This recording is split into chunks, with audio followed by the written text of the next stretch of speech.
দোকানে আসলাম তো গিটার কিনবো বলে। আচ্ছা বলুন তো এই গিটার দাম কত হবে?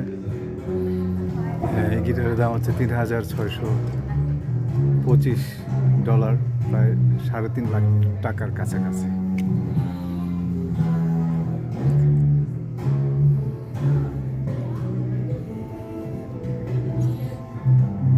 আরও একটি গিটার দেখা যাচ্ছে। এই গিটারের দাম কত হবে কেউ কি অনুমান করতে পারছেন? এর দাম হচ্ছে $2,160, মানে হচ্ছে প্রায় 2 লাখ টাকার কাছাকাছি।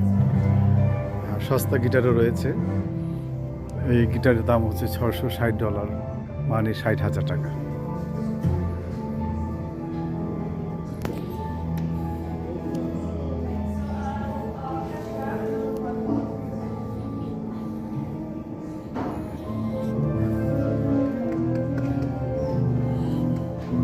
নানান ধরনের ড্রাম দেখা যাচ্ছে।